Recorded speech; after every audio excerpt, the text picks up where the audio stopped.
What's up y'all, it's Jimmy coming to you guys with another video. Before we get into the video, as always, please make sure to rate, comment, and subscribe. And when you guys hit subscribe, please make sure you guys are hitting that notification button. So getting right into the video, we are going to be adding another sneaker into the How to Lace series. And the sneakers that I'm going to be showing you guys how to lace this time is the Air Jordan 3. This pair in particular is the White Cement Reimagined pair. I do have a review on these, so if you guys are interested in that, please make sure you guys go check it out. And again, I know with these how to lace videos, a lot of people might find this information pretty redundant or not helpful at all, but I do know it helps a good amount of people that watch the videos. And just to give you guys some background information, I do two types of lacing styles. One is a more relaxed, laid back look, and one is a more clean cut look. The first lacing style that I'll be showing you guys today is the clean cut look with a bow knot. And here's the final product of that lacing style. Personally, for myself, for most of my shoes, and really just to go with my style, this is my go-to standard look. And going step by step, I'm gonna show you guys how to recreate this look. So with every shoe, when you get it out the box, this is just a personal thing that I always do. I will always relace my shoes. So I will undo the factory lacing and go all the way down to the very bottom. Once you guys get to the very last hole, there will just be a bar of lace right there at the very bottom. And with this bar, it's pretty important that you make sure both the left and the right side are even. I can't stress that enough because it really dictates how your bow tie is going to look at the very end. So I'll always make sure to tug on the left and the right side just until they're about even. And I'll definitely say if you're undoing the factory lacing, for the most part they come pretty even. I will say this probably applies more if you're buying a pair of used shoes, but once you guys have the left and the right side even, you guys are going to want to tug not too tight, but just enough to where this bar right here sits pretty flush and is straight on the shoe. And another thing to note that's different for the White Cement 3s is that you might see extra holes that you think you might want to put your laces in there. I'm pretty sure most people don't think that, but you know, if this is your first time owning a pair of 3s, most people don't ever really lace these extra 3 holes at the very bottom right there. And next up, this is really for you to decide with the laces whether you want to go over, under, or under, over. For this pair here, I'm gonna go under, over, and you guys will really be able to see the differences in under, over, and over, under just at the very start and going all the way up the shoe. I'll do under, over for this more clean cut look, and then over, under for the more relaxed, laid back look. So going with the under, over method, I'm gonna put the laces through the first hole available, next up going up the shoe. And when you put the laces in, again, you wanna make sure that both the left and the right side are even, which means you're giving an even tug to both sides. And one thing I always recommend when lacing sneakers is to lace them on foot. Don't try to just hold the shoe out and lace them. Definitely put your feet inside the shoe and lace them.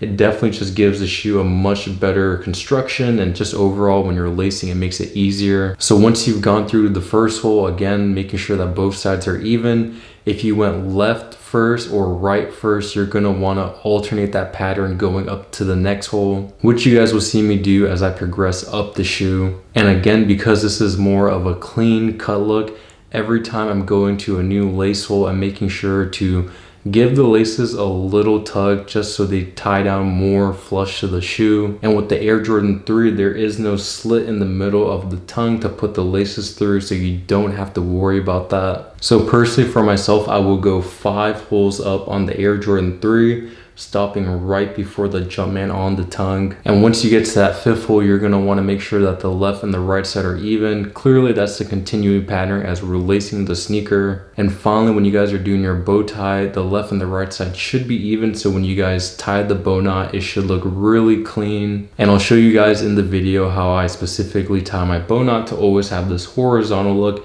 and never have the laces turn vertical or anything like that. And of course with the bow knot, you can adjust it accordingly to your preference. For myself, I like a medium sized bow knot, nothing too big, but also nothing too small. I like the droopy look of the laces. I feel like it looks really good once you wear pants over the sneakers. And that, you guys, pretty simple is how I do a pretty clean cut look on the Air Jordan 3 with a medium sized bow knot. And the next lacing style that I'm gonna show you guys how to do is more of a laid back, relaxed look with the laces hanging out. And this is how the final product of that lacing style looks. I know a lot of people aren't gonna be a big fan of this, but also know a lot of people are a big fan of this. One, simply because it's super easy to put on your sneakers. For myself, I don't hate this look by any means. I do think it's a good look, especially for the summertime, especially if you're wearing shorts, but I do hate how it really covers up the Jumpman right there. And even though this is a laid back, messy look and you think this would require less work than the other lacing style, I honestly feel like this takes more work to pull off. But again, first step of any lacing tip that I'm going to give you guys is you want to undo the factory lacing going down to the very bottom. And even though this is a messy look, once you get down to the very bottom, you're going to want to make sure that the left and the right side are even. And I'll definitely say the key to this lacing style is making sure you leave enough slack in the laces as you're going up the shoe, just so that when you get to the very top, there isn't too much lace overhang. So you guys can see at the very bottom, I gave that bar right there a good amount of slack. And now starting to lace a sneaker, this time for this lacing style, I'm going to go over under in comparison to the last lacing style where we went under over. Again, I'll really say that's all preference. Some people might not see the difference, but for some they will. So as I'm lacing the sneakers, you guys will see that I'm leaving a lot of slack going up the shoe, but of course still at the same time making sure that the left and right side are still even. So as we're going up the shoe, like I said earlier, you guys are going to want to make sure that you are alternating between the left and the right lace of which one you're lacing first. So what I mean by that, for example, if you guys are looking at the shoe here, the first hole I went right first and then left, and then so next I'm going to go left first and then right. And in comparison to the last lacing style, just because there is a lot more slack, which means you have a lot of lace hanging out, rather than stopping at the 5th hole, I'm gonna go to the 6th hole. And the reason being is I could stop at the 5th hole, but I chose to go to the 6th because again, I don't want too much lace overhang for the shoe. And one thing to note when I'm doing this laid back look, specifically if I started out with over under, once I get to the very top, I'll go under over. That way I can achieve the laces hanging out right there without having to wrap the laces around. And doing that at the very top allows me to achieve the laces hanging out like that. Again, like I said, this lacing style is going to take more work and effort to achieve. So definitely make sure you're playing around with the amount of slack that you have left in the laces, just so you don't have too much lace overhang at the very top. And now that I've shown you guys how to lace your Air Jordan 3s in a laid back look and more of a clean cut look, I'm going to show you guys how both styles look on feet.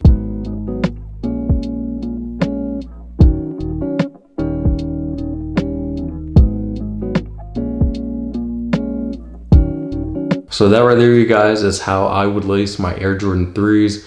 Personally, for myself, again, like I said at the very beginning of the video, I'm really always going to go with the clean cut look. I just feel like it looks a lot cleaner, hence the name of the style. If you made it this far in the video, I really appreciate it, because like I said, I know a lot of people might find this information super redundant, but if you did find this video helpful or got any good takeaways from it, I'm glad I was able to help you lace your Air Jordan 3s. And it's going to wrap up the video. Until next time, I'll catch you guys later. Peace.